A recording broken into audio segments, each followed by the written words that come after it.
என்னுடைய பேர் வந்து சிவகாமி. நான் வந்து திருச்செங்கோடு வட்டம், நாமக்கல் மாவட்டம், பாலமேடு கிராமத்துல கிராம நிர்வாக அலுவலரா பணி செஞ்சுட்டு இருக்கிறேன். நேத்து காலையில 10 மணிக்கு நான் ஆஃபீஸ் போனேன். போய் ஆஃபீஸ்ல இருக்கும்போது வில்லேஜ்ல மண் அள்ளுறதா எனக்கு தகவல் வந்துச்சு. நான் ஃபீல்டுக்கு போய் மண் அள்ளுறவங்க கிட்ட நான் வந்து அனுமதி குடுங்க. அனுமதி குடுத்து மண் அள்ளுங்கன்னு சொல்லி நான் கேட்டேன். அப்படி நான் கேட்கும்போது, அவங்க வந்து ஒரு ஒரு சீட்டு காமிச்சாங்க. ஒரு ட்ரிப் சீட் காமிச்சாங்க. அந்த சீட்ல பார்க்கும்போது, அந்த சீட்டு வந்து என்னுடைய வட்டம் கிடையாது. என்னுடைய கிராமம் கிடையாது. வேறு கிராமத்துல வச்சிருக்கிற சீட்ட காமிச்சாங்க. அவங்களுடைய பேரு முத்துக்குமார், அப்புறம் கிருபா. அவங்க தான் வந்து நாங்க மண் அள்ளுறதா சொல்லி சொன்னாங்க. அவங்க கிட்ட முறையான அனுமதி பெற்று அள்ளுங்க. இப்ப இந்த மாரி அள்ளாதீங்கன்னு சொல்லி நான் சொன்னேன். அவங்க இல்ல நாங்க எல்லா பக்கமும் இப்படிதான் செய்யறோங்கிற மாதிரி என்ன வந்து மிரட்டுனாங்க. நான் வந்து இது தவறு அப்படின்னு சொல்லி சொன்னதுக்கு, "நீ உன்னால என்ன பண்ண முடியும்? நான் பார்த்துக்கிறேன். நீ எங்க வேணாலும் போய் சொல்லு. நான் பார்த்துக்கிறேன். உன்னை கொன்னுடுவேன். லாரி ஏத்தி கொன்னுடுவேன்னு" சொல்லி வண்டிக்காரங்க என்ன மிரட்டுனாங்க. இது சம்மந்தமா நான் உடனே எங்க ஆர்ஐக்கு நான் ஃபோன் பண்ணி சொன்னேன். எங்க ஆர்ஐ வந்து மண் அள்ளுறவங்க கிட்ட, "நீங்க செய்யறது தவறு.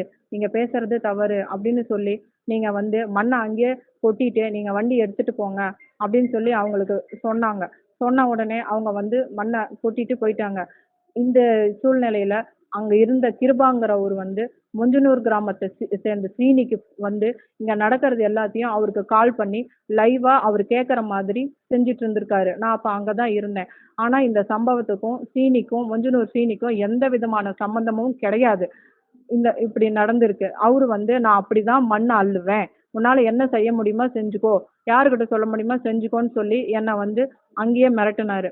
மிரட்டிட்டு இது சம்பந்தமா நாங்க வந்து எங்க எங்க குறுவட்ட கிராம நிர்வாக அலுவலர் எல்லாருமே எங்க சங்கம் சார்பா நாங்க வந்து வட்டாட்சியர்கிட்ட போய் இந்த மாதிரி சம்பவம் நடந்துச்சு அப்படின்னு சொல்லி நாங்க அவங்க கிட்ட சொல்லி நாங்க வந்து ரிப்போர்ட் பண்ணிட்டு நாங்க வந்துட்டோம். வீட்டுக்கு நான் வந்ததுக்கு அப்புறம் என்னுடைய கணவருக்கு அந்த மொஞ்சனூர் சீனிவாசங்கிறவரு ஃபோன் பண்ணி, "உன்னுடைய மனைவி வந்து செய்யறது சரியில்ல. அவ அவ என்ன எப்படி என்ன மண் அள்ளக்கூடாதுன்னு சொல்லலாம். நான் தான் மண் அள்ளுறேன். எப்படி அவ அள்ளக்கூடாதுன்னு சொல்றா? நான் அப்படிதான் அள்ளுவேன். அதே மீறி அவ தடுத்தான்னா நான் அவள கொன்னுடுவேன். அவ வந்து அவதூறா பேசுறாரு. எ என்னால அந்த வார்த்தைகள சொல்ல முடியல.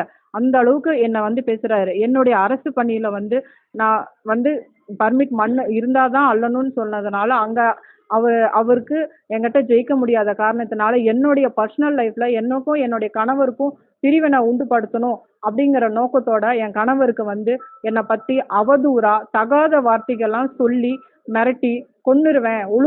ஒழுக்கமா இருக்க சொல்லு" அப்படின்னு சொல்லி மிரட்டியிருக்காரு. என்னுடைய கணவர் வந்து இத வந்து என்கிட்ட தெரிவிச்சாரு. தெரிவிச்சுட்டு, "அவன் நம்மகிட்டயே இப்படி மிரட்டுறான். நைட் டைம்ல அவரு வந்து வெளியில இருந்தாரு. அத அவன் தெரிஞ்சுக்கிட்டான். அதனால வீட்டுக்கு போய் தொந்தரவு பண்ணிருவாங்களோ என்னமோன்னு சொல்லி அவரு வந்து என்னுடைய கணவரோட தம்பிய அழைச்சுக்கிட்டு வீட்டுக்கு வந்தாரு. என்னோட வீட்ல நானு, எனது மாமியார், என்னுடைய பையன் 1 வயசு குழந்தை. நாங்க மட்டும் தான் இருந்தோம். நல்லா அவன் தெரிஞ்சுக்கிட்டு வீட்டுக்கு வந்து, "நீ எப்படி என்ன மண்ண அள்ளக்கூடாதுன்னு சொல்லலாம்? நான் அப்படிதான் அள்ளுவேன். நீ முதல்ல சாவு" அப்படின்னு சொல்லி என்ன முடிய புடிச்சு இழுத்து, நெஞ்சில உதைச்சு, கீழ தள்ளி, எனக்கு கையில காயாயி, நான் அங்கேயே மயக்கம் போட்டு விழுந்துட்டேன். இந்த சத்தம் கேட்டு அங்க பக்கத்துல இருக்கிறவங்க எல்லாம் வந்துட்டாங்க. என்னுடைய கணவர் எனக்கு இந்த மாரி ஆன உடனே அவரு வந்து என்ன அழைச்சிட்டு மருத்துவமனைக்கு வந்துட்டாரு.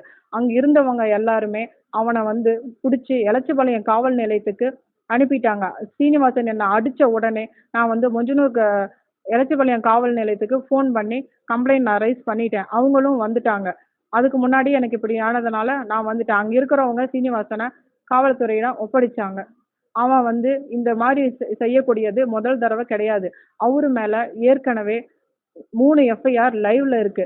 பிசிஆர் கேஸு, அடிதடி கேஸு, அதுபோல நெறைய கேஸுகள் அவரு மேல வந்து இருக்கு. அவரு வந்து அரசு பணியா என்ன மட்டும் இல்ல, எங்களோட குறுவட்டத்துல இருக்கக்கூடிய நெறைய கிராம நிர்வாக அலுவலர் கிட்ட ஒரு இடைத்தரகர் மாதிரி எல்லா வேலையும் செஞ்சுக்கிட்டு, மிரட்டிக்கிட்டு இருக்காரு. இத செய்யலன்னா என்ன வந்து கொலை மிரட்டல் விடுத்திருக்காரு. எ மண் அள்ளக்கூடாதுன்னு சொன்ன ஒரே காரணத்துக்காக என்ன வீட்டுக்கு வந்து கொலை செஞ்சுருவேன் அப்படின்னு சொல்லி மிரட்டி, என்ன அதுக்கான முயற்சிகளையும் செஞ்சிருக்காரு. அவரு மேல நடவடிக்கை எடுக்கணும். இந்த மாரி சம்பவம் நம்ம தமிழ்நாட்டுல நடக்கிறது முதல் முறை கிடையாது. நம்ம நாமக்கல் மாவட்டத்திலேயே இது மாதிரி வந்து சம்பவங்கள் நடந்திருக்குது. ஆனா ஒரு வாட்டி கூட எங்க கிராம நிர்வாக அலுவலகத்திலே வெட்டி கொல்லப்பட்டார். அதுவும் இதே மணல் கடத்தல் சம்பந்தமா தான். அதனால எங்களுடைய கிராம நிர்வாக அலுவலருக்கு ஒவ்வொரு முறையும் இதே மாதிரி சம்பவம் நடக்குது. கிராம நிர்வாக அலுவலர் நாங்க எங்க பணியை முறையா செய்யணும் அப்படின்னு அரசாங்கம் நினைச்சது அப்படின்னா எங்களுக்கு பணி பாதுகாப்பு வேணும். மண் அள்ளக்கூடாதுன்னு சொன்ன ஒரே காரணத்துக்காக என்னை கொலை மிரட்டல் செஞ்ச அந்த முஞ்சனூர் சீனிவாசன் மேல குண்டாஸ் போடணும். கிராம நிர்வாக அலுவலரா யாரு எந்த நபர் தாக்கினாலும் அவர்கள் மீது குண்டாஸ் கண்டிப்பா போடப்படணும்னு சொல்றது என்னோட ஒரு தாழ்மையான வேண்டுகோள். தமிழ்நாடு கவர்மெண்ட்டுக்கு கிராம நிர்வாக அலுவலர் மேல கைய வைக்கிற நபர் யாரா இருந்தாலும், அரசியல் பலம், ஆள் பலம், பணபலம் யாரா இருந்தாலும் அவங்களுக்கு குண்டாஸ் போடணுங்கிறது என்னோட தாழ்மையான வேண்டுகோள். என்னோட சொந்த வீட்டுல நைட்டு 8:40 மணிக்கு என்னுடைய கணவர் இல்லைங்கிறது தெரிஞ்சு கொன்னுடணுங்கிற நோக்கத்தோடயே வந்து என்னை தாக்குனார். அவர் ஒரே நபர் அவருடைய சொந்த வாகனத்துல வந்து என்னை தாக்குனார். கீழே தள்ளிவிட்டு அடிச்சார். அவர் எதுல இருக்காருன்னு எனக்கு தெரியாது. அவர் பேரு சீனிவாசன். பிளே ஸ்டோர் மற்றும் ஆப் ஸ்டோரில் இருந்து பாலிமர் செயலியை QR கோடு மூலம் பதிவிறக்கம் செய்யுங்கள். செய்திகளை உடனுக்குடன் பெறுங்கள்.